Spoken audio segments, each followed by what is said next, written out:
(82번) 문제 풀어보도록 하겠습니다. 안전밸브 전단 후단에 자물쇠형 또는 이에 준하는 형식의 차단 밸브 설치를 할 수 있는 경우에 해당하지 않는 것을 찾는 문제입니다.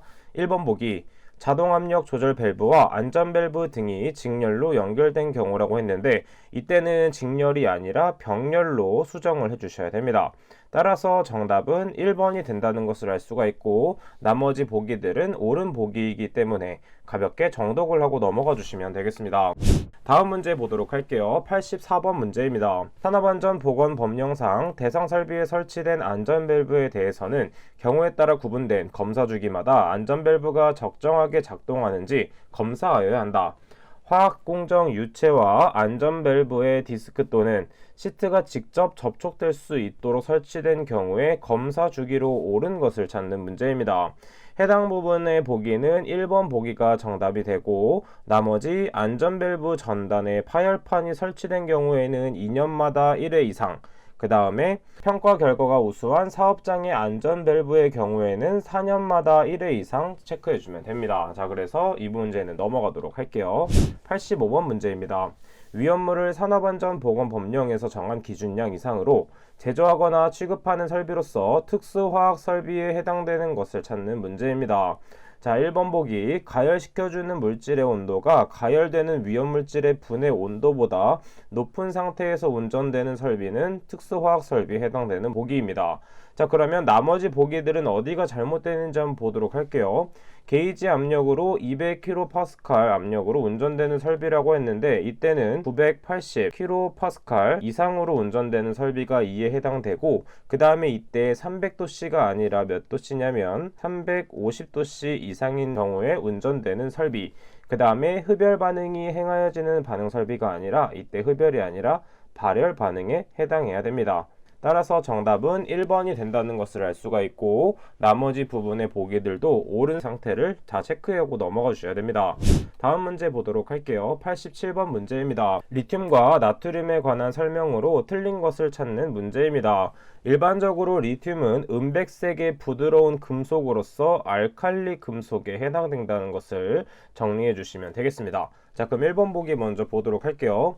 두 금속 모두 실온에서 자연 발화의 위험성이 있으므로 알코올 속에 저장한다고 했는데, 이때 나트륨은 석유 속에 저장을 해줘야 됩니다. 따라서 틀린 보기는 1번이 된다는 것을 알 수가 있고, 나머지 부분에 대해서는 가볍게 정독을 해주시면 되겠습니다. 그럼 다음 문제 보도록 할게요. 88번 문제 보도록 하겠습니다. 다음 중 누설 발화형 폭발 재해의 예방 대책으로 가장 거리가 먼 것을 찾는 문제입니다.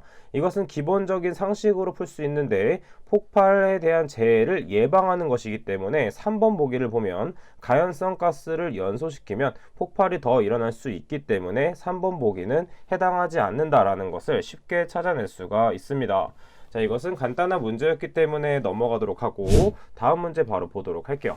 90번 문제 보도록 하겠습니다. 다음 중 인하점에 관한 설명으로 옳은 것을 찾는 문제인데, 해당 문제는 실기에서도 출제되는 부분인 만큼 반드시 정의를 알고 있어야 되고 직접적으로 서술할 수 있어야 됩니다. 따라서 해당하는 보기는 3번으로서 액체의 표면에서 발생한 증기 농도가 공기 중에서 연소한 농도가 될 수 있는 가장 낮은 액체 온도가 인하점에 해당된다라고 체크해 주시면 되겠습니다. 자, 그러면 이 문제도 넘어가도록 할게요. 91번 문제 보도록 하겠습니다. 분진 폭발의 특징에 관한 설명으로 옳은 것을 찾는 문제입니다. 자, 그럼 1번 보기 먼저 보도록 할게요. 가스 폭발보다 발생 에너지가 작다라고 했는데, 분진 폭발의 경우에는 가스 폭발보다 발생 에너지가 큽니다. 따라서 1번 보기는 틀렸고, 그 다음에 2번 보기, 폭발 압력과 연소 속도는 가스 폭발보다 크다고 했는데, 이때는 작다로 수정을 해줘야 되겠습니다. 자, 그 다음에 3번, 입자의 크기, 부유성 등이 분진 폭발에 영향을 준다. 맞는 보기가 되겠습니다. 자, 그래서 3번 보기는 맞는 보기가 되겠고, 4번 보기까지 체크를 해보도록 할게요. 불완전 연소로 인한 가스 중독의 위험성은 작다라고 했는데, 이때는 크다라고 수정을 해주시면 되겠습니다. 자, 분진 폭발에 대한 내용은 중요한 부분이기 때문에 한 번 더 정리를 하고 넘어가 주시면 되겠습니다. 계속해서 다음 문제 풀어보도록 할게요. 자, 92번 문제 보도록 하겠습니다. 위험물 안전관리 법령상 제1류 위험물에 해당하는 것을 찾는 문제입니다. 이때 제1류 위험물은 무엇이냐면 산화성 고체가 이에 해당된다는 것을 알 수가 있습니다. 따라서 답은 1번이 된다는 것을 알 수가 있고, 추가적으로 질산염류, 브롬산염류, 아염소산염류 등이 1류 위험물에 해당된다라고 알고 계시면 되고, 교재를 가지고 있으신 분들은 표를 통해서 한 번 더 정리를 해주시면 되겠습니다. 추가적으로 가염소산과 과산화수소는 제6류 위험물인 산화성 액체에 해당되는 것을 알 수가 있습니다. 자, 그래서 답은 1번이 된다는 것을 체크해 볼 수 있고, 다음 문제로 넘어가 보도록 할게요. 93번 문제 보도록 하겠습니다. 다음 중 질식소화에 해당되는 것을 찾아주면 되겠습니다.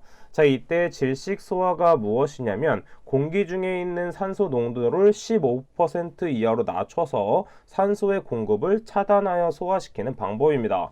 자, 그러면 1번 보기 먼저 보도록 하겠습니다.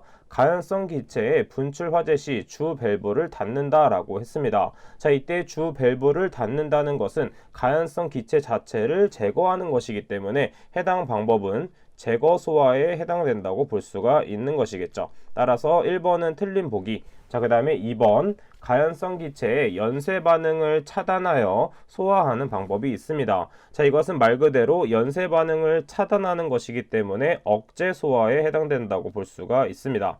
그 다음에 3번 보기 보도록 하면 연료 탱크를 냉각하여 가연성 가스의 발생 속도를 작게 한다고 했는데, 이때 냉각이 키포인트가 되고 말 그대로 냉각 소화에 해당된다라고 봐주시면 되겠습니다.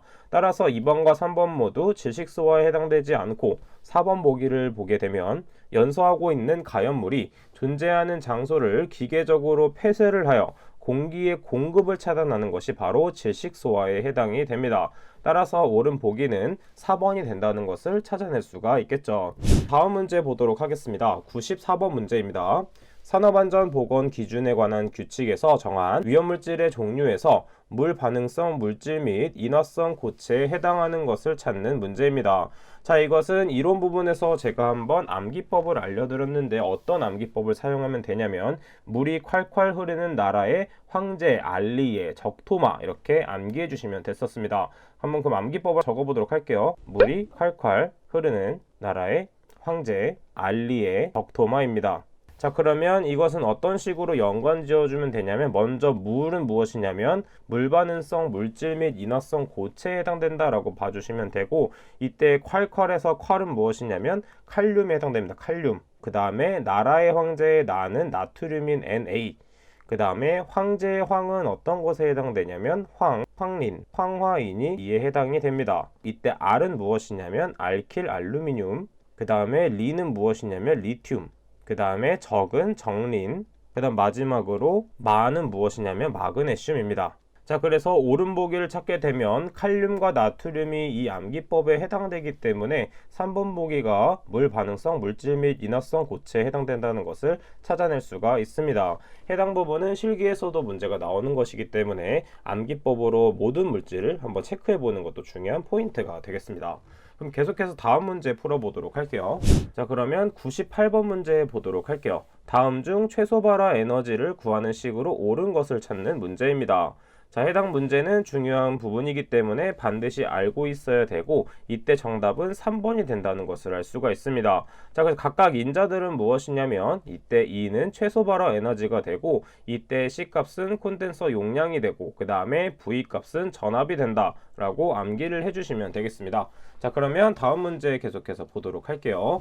99번 문제 보도록 하겠습니다. 공기 중에서 A 물질의 폭발 하한계가 4%, 그 다음에 상한계가 75%라면 이 물질의 위험도는 몇인가 구하는 문제입니다. 자, 위험도는 공식을 알고 있다면 쉽게 풀 수 있는 문제인데, 위험도 H는 어떻게 구할 수 있냐면 폭발 하한계분의 폭발 상한계 마이너스 폭발 하한계로 구할 수가 있습니다. 따라서 퍼센트는 그대로 대입해주면 되기 때문에 폭발 하한계 4, 그 다음에 폭발 상한계 75 마이너스 4를 해주면 되는 것이죠.